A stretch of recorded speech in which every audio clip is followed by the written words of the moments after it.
श्रावण सोमवारानिमित्त सांगलीतील हरिपूरच्या ऐतिहासिक संगमेश्वर मंदिरात शिवभक्तांचा महापूर. आकर्षक आरास आणि पालखी सोहळ्याचे वातावरण भक्तिमय. श्रावण महिन्यातील दुसऱ्या सोमवारी सांगलीजवळील कृष्णा आणि वारणा नद्यांच्या पवित्र संगमावर वसलेल्या हरिपूर येथील ऐतिहासिक संगमेश्वर मंदिरात भाविकांचा जनसागर उसळला. पहाटेपासूनच हरिपूरसह परिसरातील पंचक्रोशीतील हजारो शिवभक्तांनी दर्शनासाठी लांबच लांब रांगा लावल्या. दिवसभरातील विविध धार्मिक कार्यक्रम आणि सायंकाळी निघालेल्या पालखी सोहळ्यामुळे संपूर्ण परिसर हर हर महादेवच्या जयघोषाने दुमदुमून गेला.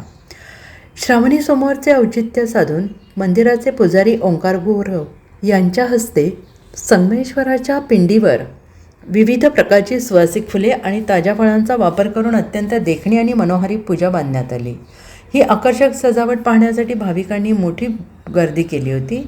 पहाटे महापूजा आणि अभिषेकानंतर मंदिर दर्शनासाठी खुले करण्यात आले. श्रावणातील प्रत्येक सोमवारी या ठिकाणी परंपरेनुसार यात्रा भरते. या पार्श्वभूमीवर दिवसभरात मंदिरात भजन, कीर्तन आणि धार्मिक अनुष्ठानांचे आयोजन करण्यात आले होते. दुपारी अत्यंत उत्साहात संगमेश्वराचे पालखी सोहळा पार पडला. ढोल ताशांचा गजर, गुलालाची उधळण आणि टाळ्यांच्या गजरात निघालेल्या या पालखी सोहळ्याला महिला आणि पुरुषांनी मोठ्या संख्येनं सहभाग घेतला. कृष्णा वारणा संगमाचे धार्मिक महत्त्व मोठे असल्याने हरिपूर, सांगली शहर, कसबे, डिग्रज, समडोळी आणि आसपासच्या अनेक गावातील भाविक दर्शनासाठी दाखल झाले होते.